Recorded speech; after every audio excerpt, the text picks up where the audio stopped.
আসসালামু আলাইকুম প্রিয় শিক্ষার্থীবৃন্দ, আশা করি সবাই ভালো আছেন। আপনাদের সবাইকে আজকের এই টিউটোরিয়ালে আবারও অভিনন্দন জানাচ্ছি।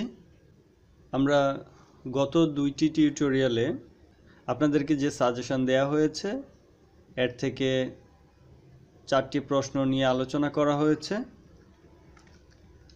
আজকের এই টিউটোরিয়ালে আমরা আরও 2টি প্রশ্ন নিয়ে আলোচনা করব। এই প্রশ্ন দুটি হচ্ছে আপনাদের আইসিটি বইয়ের 3য় অধ্যায় থেকে। তো আজকের প্রথম প্রশ্নটি হচ্ছে, ক কলেজের আইসিটি শিক্ষক বোর্ডে 6.3 বেজ হচ্ছে 10 ও 6.3 বেজ হচ্ছে 8 এবং 6.3.8 বেজ হচ্ছে 16 সংখ্যাগুলো লিখলেন এবং দ্বিতীয় ও তৃতীয় সংখ্যা দুটি যোগ করে দেখালেন। অতঃপর বললেন, কম্পিউটারের অভ্যন্তরে সমস্ত গাণিতিক কাজ হয় একটিমাত্র অপারেশনের মাধ্যমে। প্রিয় শিক্ষার্থীবৃন্দ, এখানে যে কথাটা বলা হয়েছে, কম্পিউটারের অভ্যন্তরে সমস্ত গাণিতিক কাজ হয় একটিমাত্র অপারেশনের মাধ্যমে। আমরা জানি গাণিতিক যে কাজগুলো সেটি হচ্ছে যোগ, বিয়োগ, গুণ, ভাগ। তো যেহেতু একটিমাত্র অপারেশনের মাধ্যমে হয়ে থাকে আর সেটি হচ্ছে যোগের মাধ্যমে। তো এবার আমরা দেখি এই উদ্দীপকের আলোকে কি প্রশ্ন রয়েছে। প্রথম প্রশ্নটি হচ্ছে ইউনিকোড কি, দ্বিতীয় প্রশ্নটি হচ্ছে 9 + 7 = 10 সম্ভব কি না ব্যাখ্যা করো।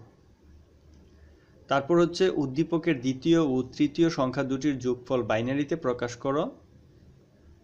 তারপর হচ্ছে উদ্দীপকে বর্ণিত অপারেশনের মাধ্যমে প্রথম ও দ্বিতীয় সংখ্যার পার্থক্য নির্ণয় করা সম্ভব বিশ্লেষণ করে দেখাও।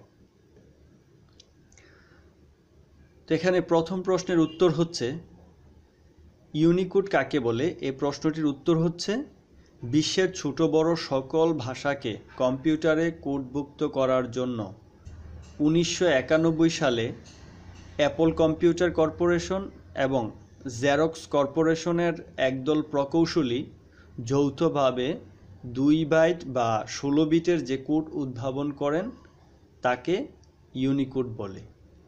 অর্থাৎ ইউনিকোড হচ্ছে 16 বিটের একটি কোড, যার মাধ্যমে বিশ্বের সকল ভাষাকে কম্পিউটারে কোডভুক্ত করা হয়েছে। দ্বিতীয় প্রশ্নটি হচ্ছে 9 + 7 = 10 সম্ভব কিনা ব্যাখ্যা করো। তো এর উত্তরটি হবে 9 + 7 = 10 সম্ভব, কারণ এটি হেক্সাডেসিমাল সংখ্যা পদ্ধতির যোগ। দশমিক সংখ্যা পদ্ধতিতে 9 + 7 = 16 হয়, অর্থাৎ 9 এবং 7 যোগ করলে হয় 16, যার সমতুল্য হেক্সাডেসিমাল মান হচ্ছে 10। কারণ আমরা জানি হেক্সাডেসিমালে ডিজিট আছে মোট 16টি। আচ্ছা, তারপর হচ্ছে, কারণ হেক্সাডেসিমাল সংখ্যা পদ্ধতিতে 0 থেকে F পর্যন্ত মোট 16টি অঙ্ক রয়েছে, তাই F এর পরবর্তী সংখ্যাটি হচ্ছে 10, যা দশমিকের 16 এর সমতুল্য। আশা করি বুঝতে পেরেছেন। তারপর হচ্ছে ঘ নাম্বারের প্রশ্নটি হচ্ছে, উদ্দীপকের দ্বিতীয় ও তৃতীয় সংখ্যা দুটির যোগফল বাইনারিতে প্রকাশ করো। অর্থাৎ দ্বিতীয় সংখ্যাটি হচ্ছে 6.3 বেজ হচ্ছে 8, এটি হচ্ছে অক্টাল সংখ্যা পদ্ধতির সংখ্যা। তৃতীয় সংখ্যাটি হচ্ছে 6.3.8 বেজ হচ্ছে 16, তার মানে এটি হচ্ছে হেক্সাডেসিমাল সংখ্যা পদ্ধতির সংখ্যা। তো যেহেতু বলা হয়েছে এর যোগফল বাইনারিতে প্রকাশ করতে, সেজন্য আমাদের সংখ্যা দুটিকে বাইনারিতে প্রকাশ করতে হবে। তো আমরা জানি অক্টাল সংখ্যা পদ্ধতির কোনো সংখ্যাকে যদি বাইনারিতে রূপান্তর করতে হয়, তাহলে অক্টাল সংখ্যা পদ্ধতির প্রতিটি ডিজিটকে বাইনারি 3টি ডিজিটে রূপান্তর করতে হয়। অর্থাৎ অক্টাল সংখ্যা পদ্ধতির প্রত্যেকটি ডিজিটের জন্য বাইনারি 3টি ডিজিট প্রয়োজন হয়। তো সেই অনুযায়ী যদি আমরা এটাকে বাইনারিতে রূপান্তর করি, তাহলে দেখতে পাচ্ছি এখানে 6 এর জন্য আমরা 3টি বিট নিয়েছি, এবং 3 এর জন্য 3টি বিট নিয়েছি। তো 6 এর জন্য হচ্ছে 110 এবং 3 এর জন্য হচ্ছে 011। তো এই দুইটাকে যদি আমরা একসাথে লিখি তাহলে হচ্ছে 110011 এবং বেজ হবে 2। তারপর হচ্ছে 63.8 এর বেজ হচ্ছে 16।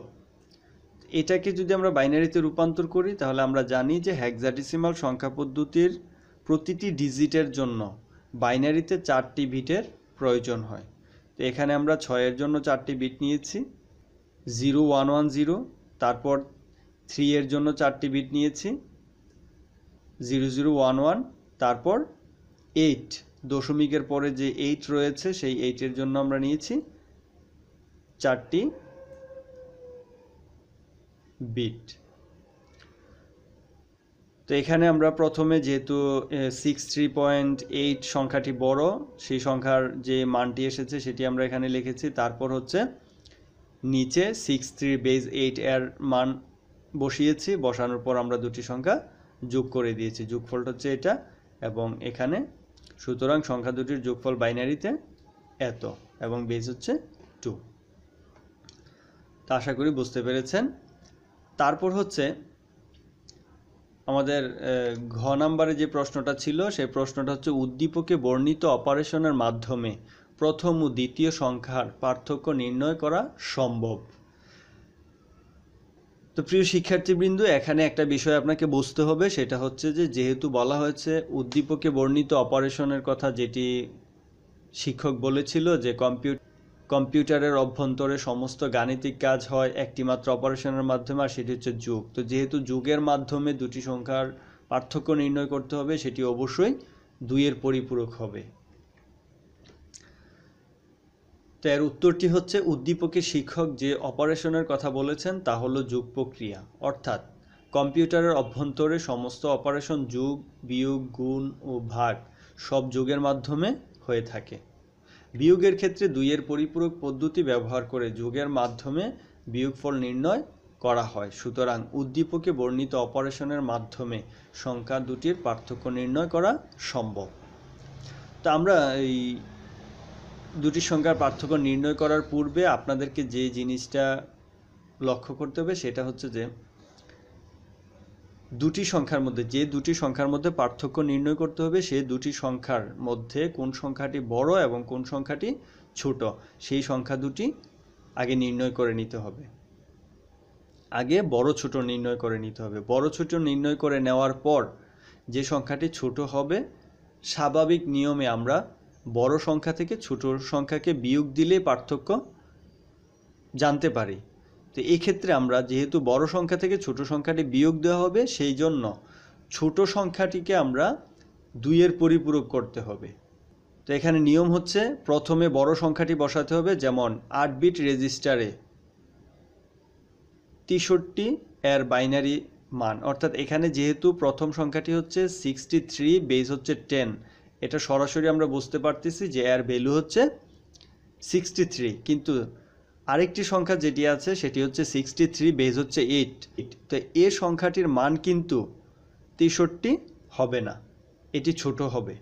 সেই জন্য বড় সংখ্যাটিকে আমরা লিখে ফেললাম 8 বিট রেজিস্টারে এত এর বাইনারি মান এটি, এবং ছোট সংখ্যাটিকে আমরা নিচে লিখলাম 8 বিট রেজিস্টারে এত এর বাইনারি মান এই যে এটি।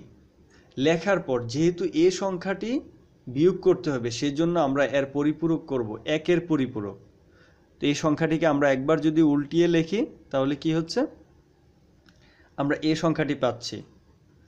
তারপর এই 1 এর পরিপূরকের সাথে যদি আমরা 1 যোগ করি তবেই 2 এর পরিপূরক পাচ্ছি। তো এখানে আমরা এই সংখ্যাটির সাথে 1 যোগ করলাম, যোগ করার পরে আমরা এই সংখ্যাটি পেয়েছি। তো এই সংখ্যাটি হচ্ছে এই 638 এর সমতুল্য যে বাইনারি সংখ্যাটি রয়েছে এর 2 এর পরিপূরক।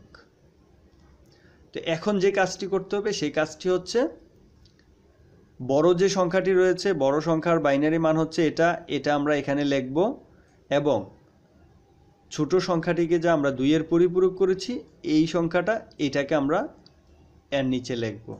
লেখার পর এখানে কিন্তু একটা বিষয় খেয়াল করতে হবে, সেটা হচ্ছে যে এই যে 63 বেস 10 ইকুয়াল টু আমরা এই সংখ্যাটা লিখেছি, এবং 63 বেস 8 এটা যদিও এখানে মাইনাস চিহ্ন ছিল না, কিন্তু যখন আমরা এটা 2 এর পরিপূরক করেছি তখন এই যে মানটা এসেছে সেটা কিন্তু -63 বেস 8 এর মান, সেজন্য আমরা এখানে -63 বেস 8 লিখতে হবে। তারপর আমরা এই দুটি সংখ্যাকে যোগ করে দেব। তাহলে কি দেখতে পাচ্ছি, সেটা হচ্ছে যে আমরা বড় সংখ্যাটির সরাসরি বাইনারি মান বসাচ্ছি, ছোট সংখ্যা যেটি সেই ছোট সংখ্যাটির 2 এর পরিপূরক করে ওই 2 এর পরিপূরক মানটা আমরা বসিয়ে দুটি সংখ্যা যোগ করলাম। যোগ করার পরে যে যোগফলটি এসেছে সেটি হচ্ছে, এখানে আমরা 8 বিট রেজিস্টারে বসিয়েছিলাম কিন্তু যোগফলটা 9 বিট রেজিস্টারে এসেছে, সেজন্য আমাদের 1 বিট অর্থাৎ সর্ববামের যে ক্যারি বিট রয়েছে সেই ক্যারি বিটটি বিবেচ্য নয়। সুতরাং সংখ্যা দুটির পার্থক্য 12, অর্থাৎ এখানে যে বাইনারি সংখ্যাটা রয়েছে এই সংখ্যাটার মান হবে 12, বা আপনি সরাসরি বাইনারি মানটাও বসাই দিতে পারেন। তা আশা করি বুঝতে পেরেছেন। তারপরে আমরা যাব পরবর্তী প্রশ্নে। পরবর্তী প্রশ্নটি হচ্ছে চিত্র 1, চিত্র 2 এবং চিত্র 3, এই তিনটি গেট দেওয়া আছে দেখতে পাচ্ছেন। এই তিনটি চিত্রের আলোকে যে প্রশ্ন রয়েছে, প্রথম প্রশ্নটি হচ্ছে বুলিয়ান অ্যালজেব্রা কি, দ্বিতীয় প্রশ্ন হচ্ছে কম্পিউটারের ক্ষেত্রে ডিজিটাল সিগন্যাল উপযোগী কেন, ব্যাখ্যা করো। 3 নম্বরের প্রশ্নটি হচ্ছে চিত্র 1 এবং চিত্র 2কে কি ধরনের গেট বলা হয়, ব্যাখ্যা করো। চতুর্থ প্রশ্নটি হচ্ছে শুধু চিত্র 2 এর গেট দ্বারা চিত্র 3 এর গেট বাস্তবায়ন সম্ভব কি, তোমার উত্তরের সপক্ষে যুক্তি দাও। প্রিয় শিক্ষার্থীবৃন্দ, আমরা চিত্র 1 এবং চিত্র 2 যদি লক্ষ্য করি তাহলে চিত্র 1 হচ্ছে নর গেট আর চিত্র 2 হচ্ছে ন্যান্ড গেট। তো এখানে বলা হয়েছে চিত্র 1 এবং চিত্র 2 কী ধরনের গেট বলা হয়, ব্যাখ্যা করো। তাহলে আমরা জানি যে চিত্র 1 হচ্ছে নর গেট এবং চিত্র 2 হচ্ছে ন্যান্ড গেট। এ সম্পর্কে আমাদেরকে বিস্তারিত আলোচনা করতে হবে। ঘ নম্বরে যে প্রশ্নটি রয়েছে শুধু চিত্র 2 এর গেট দ্বারা চিত্র 3 এর গেট বাস্তবায়ন, চিত্র 2 এর গেট হচ্ছে ন্যান্ড গেট এবং চিত্র 3 এর গেট হচ্ছে এক্সর গেট। তো চিত্র 2 যেহেতু সার্বজনীন গেট, সেক্ষেত্রে এই গেট দ্বারা চিত্র 3 এর যে এক্সর গেট সেটি বাস্তবায়ন করা সম্ভব। তো আমরা সবগুলো প্রশ্নের উত্তর দেখি। প্রথম প্রশ্নের উত্তরটি হচ্ছে জর্জ বুল সর্বপ্রথম আবিষ্কার করেন যে গণিত ও যুক্তির মধ্যে সুস্পষ্ট সম্পর্ক রয়েছে। লজিকের সত্য অথবা মিথ্যা এই দুটি স্তরের উপর ভিত্তি করে বুলিয়ান অ্যালজেব্রা তৈরি করা হয়েছে। আমরা জানি বুলিয়ান অ্যালজেব্রা শুধু 0 এবং 1 অর্থাৎ সত্য এবং মিথ্যা এই দুটি জিনিসের উপর ভিত্তি করেই তৈরি হয়েছে। তার নাম অনুসারে এই অ্যালজেব্রাকে নামকরণ করা হয় বুলিয়ান অ্যালজেব্রা, অর্থাৎ জর্জ বুল যিনি এই বুলিয়ান অ্যালজেব্রা আবিষ্কার করেছেন তার নামেই কিন্তু নামকরণ করা হয়েছে বুলিয়ান অ্যালজেব্রা।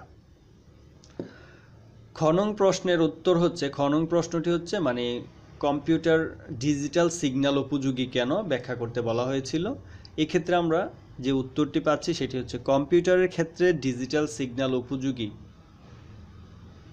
কারণ ডিজিটাল সিগন্যালে ব্যবহৃত অঙ্কগুলো 0 ও 1 সহজেই ইলেকট্রিক্যাল সিগন্যালের সাহায্যে প্রকাশ করা যায়। বৈদ্যুতিক সিগন্যাল চালু থাকলে অন বা হাই কে 1 দ্বারা এবং অফ বা লোকে সহজেই 0 দ্বারা প্রকাশ করা যায়। অর্থাৎ বিদ্যুৎ যদি থাকে তাহলে এটা হচ্ছে অন, যেটাকে আমরা 1 বলে থাকি, আর যদি বিদ্যুৎ না থাকে সেটা হচ্ছে অফ, এটাকে আমরা 0 দ্বারা প্রকাশ করে থাকি। বাইনারি সিস্টেমে দুটি অবস্থা থাকার কারণে ইলেকট্রনিক্স সার্কিট ডিজাইন করা সহজ হয়। যেহেতু ডিজিটাল ডিভাইসগুলোতে দুটি অবস্থা বিদ্যমান অন এবং অফ, বাইনারি সংখ্যা পদ্ধতিতেও দুটি সংখ্যা রয়েছে, সেটি হচ্ছে 1 এবং 0, তাই এই অন এবং অফকে 0 এবং 1-এ খুব সহজে প্রকাশ করা যায়। তারপর হচ্ছে আর অ্যানালগ সিগন্যালে প্রাপ্ত মান এর তারতম্য থাকে, কিন্তু ডিজিটাল সিগন্যালে প্রাপ্ত মানের কোনো তারতম্য থাকে না। ফলে এ সকল বহুবিধ কারণে কম্পিউটার ডিজাইনে বাইনারি সংখ্যা পদ্ধতি ব্যবহার করা সুবিধাজনক। আশা করি বুঝতে পেরেছেন। তারপর আমরা পরবর্তী প্রশ্নটি দেখব। পরবর্তী প্রশ্ন হচ্ছে, যেটি বলা হয়েছিল চিত্র 1 এবং চিত্র 2 কী ধরনের গেট ব্যাখ্যা করতে বলা হয়েছিল। তো উত্তরটি হচ্ছে, চিত্র 1 বা নর গেট এবং চিত্র 2 বা ন্যান্ড গেটকে সার্বজনীন গেট বলা হয়, কারণ শুধু ন্যান্ড গেট দিয়েও যে কোনো সার্কিট তৈরি সম্ভব। এর কারণ ন্যান্ড গেট দিয়ে অর, অ্যান্ড এবং নট গেট বাস্তবায়ন সম্ভব।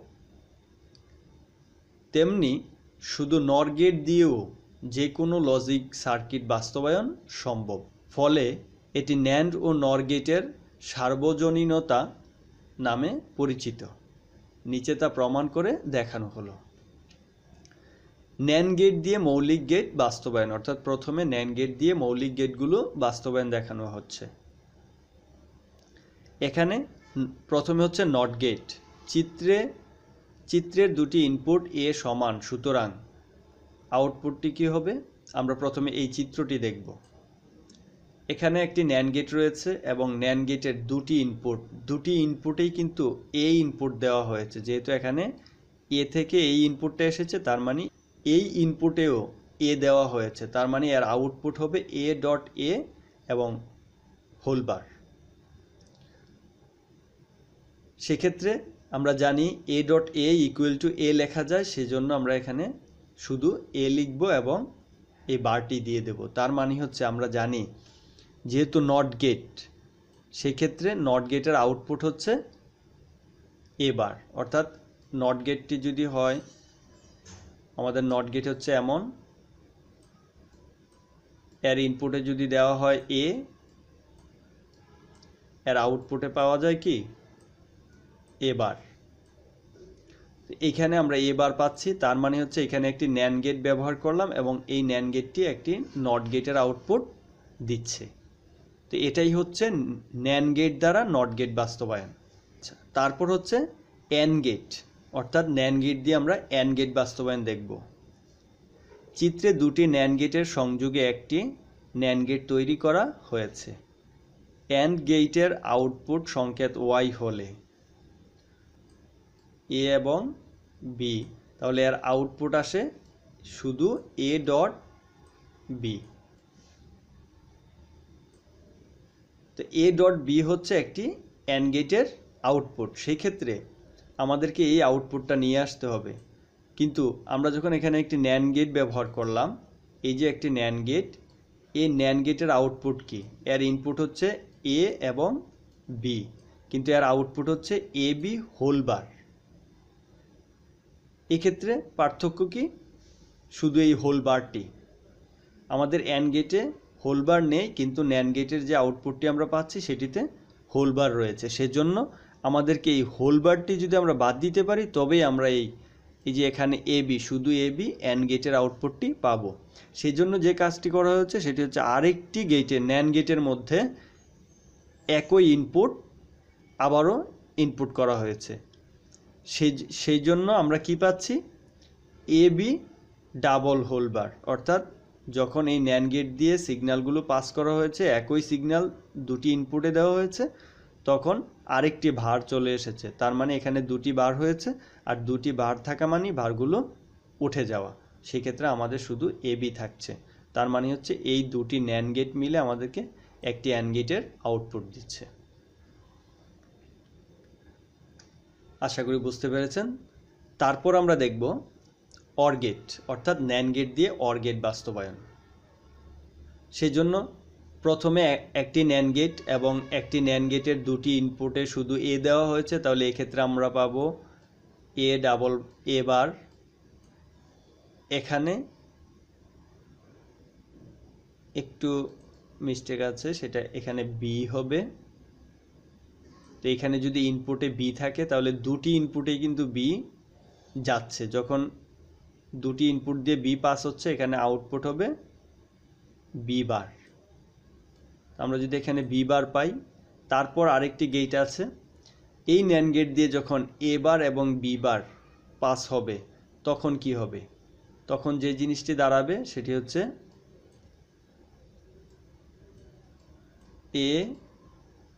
এ বার ডট বি বার, এবং এই নট গেটের কারণে আসবে একটি হোল বার। তো এই হচ্ছে আমাদের আউটপুট।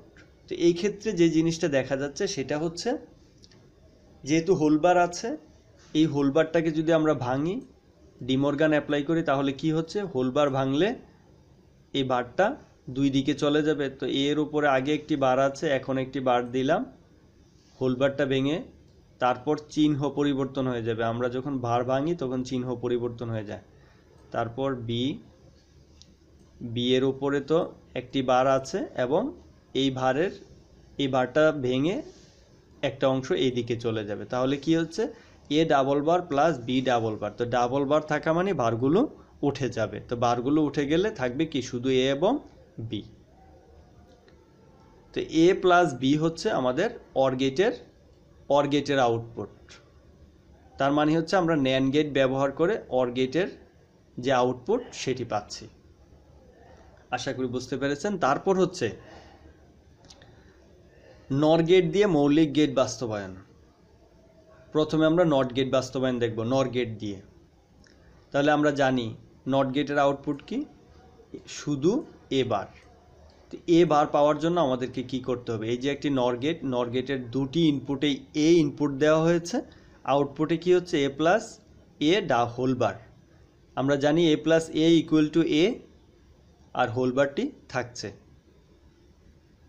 অতএব আমরা এ বার অর্থাৎ নট গেটের যে আউটপুট সেটি পাচ্ছি।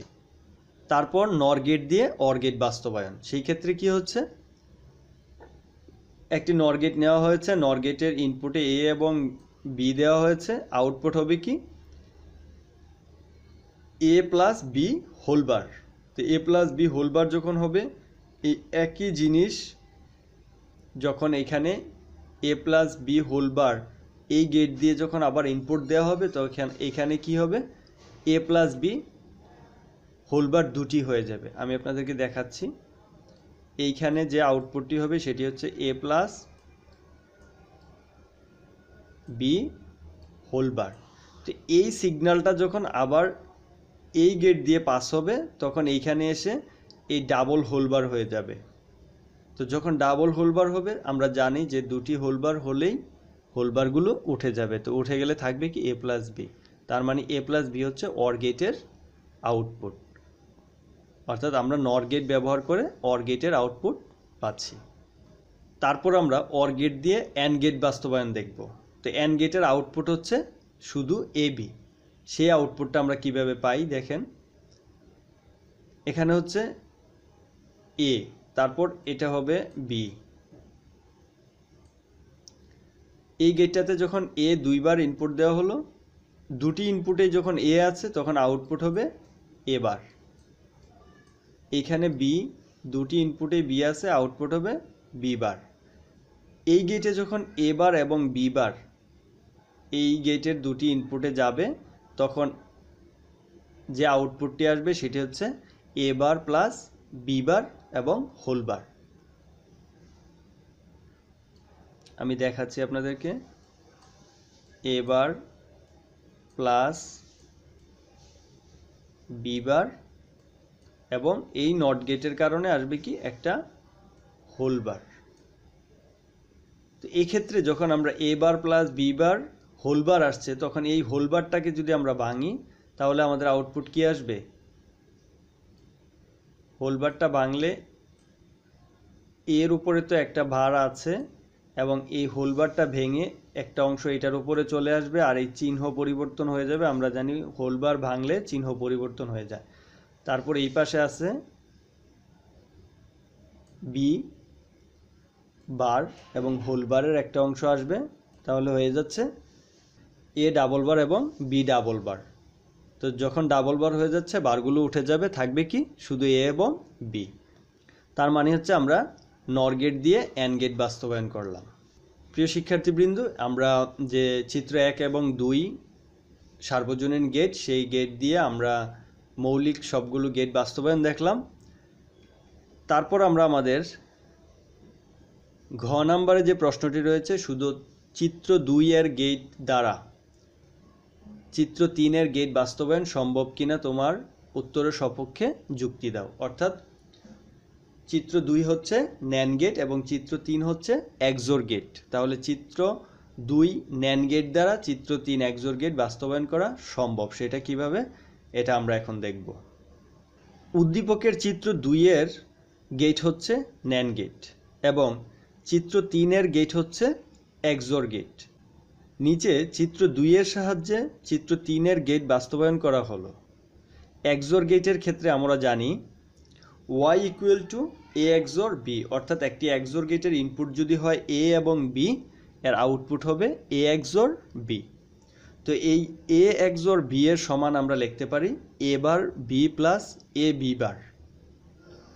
তারপর আমাদের যে কাজটি করতে হবে সেটি হচ্ছে, যেহেতু আমরা ন্যান্ড গেট দিয়ে এক্সোর গেট বাস্তবায়ন করব, সেই ক্ষেত্রে ন্যান্ড গেট আমাদেরকে যে আউটপুট দেয় সেটা হচ্ছে যে সে গুণের কাজ করে, সে কখনো অরের কাজ অর্থাৎ প্লাসের কাজ করে না। সেই জন্য আমাদের যে সমীকরণ রয়েছে a bar b plus a b বার, এখানে আমরা একটি প্লাস দেখতে পাচ্ছি। আমাদেরকে এই প্লাসটি উঠিয়ে দিতে হবে, এখানে আমাদেরকে গুণ চিহ্ন নিয়ে আসতে হবে। তো এই চিহ্ন পরিবর্তন করার জন্য আমরা জানি যে আমাদেরকে ডি মর্গান অ্যাপ্লাই করতে হয়, অর্থাৎ ভার নিয়ে আসতে হয়। সেক্ষেত্রে ভার একটি আনা যায় না, দুটি ভার আনতে হবে। তো আমরা দুটি ভার নিয়ে আসব। ভার নিয়ে আসার পর এখানে দেখা যাচ্ছে a bar b plus a b bar whole bar দুটি। তো এইখান থেকে একটি ভার আমরা ভাঙব, একটি ভার ভাঙলেই আমাদের চিহ্ন পরিবর্তন হবে। তো পরবর্তী ধাপে একটি ভার যখন ভাঙা হচ্ছে তখন বারটি ভেঙে চিহ্ন পরিবর্তন হয়ে যাচ্ছে এবং বারটি দুই দিকে দুটি অংশ চলে যাচ্ছে। আর একটি হোলবার কিন্তু ঠিকই উপরে থেকে যাবে, কারণ একসাথে দুটি হোলবার ভাঙা যাবে না।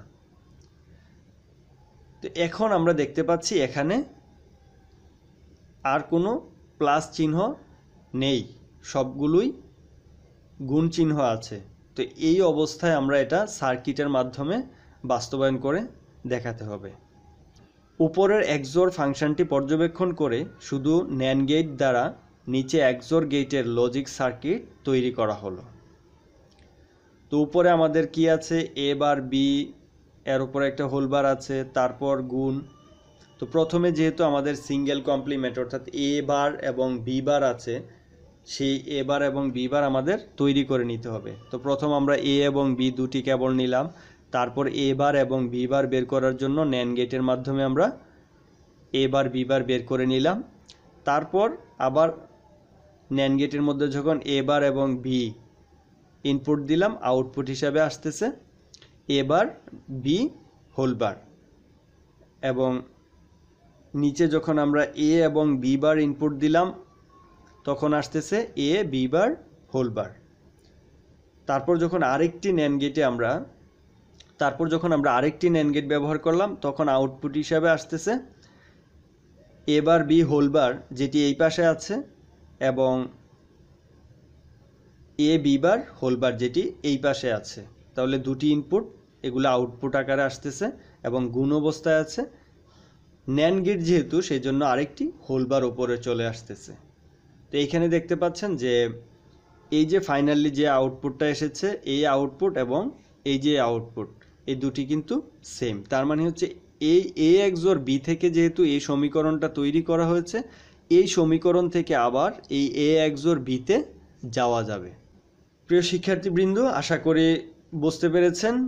তো এখন বিষয়গুলো দেখে থেকে ভালো করে বেশি বেশি প্র্যাকটিস করতে থাকেন। তো আজকের মতো এখানেই বিদায় নিচ্ছি। সবাই ভালো থাকবেন এবং সুস্থ থাকবেন। আল্লাহ হাফেজ। আসসালামু আলাইকুম।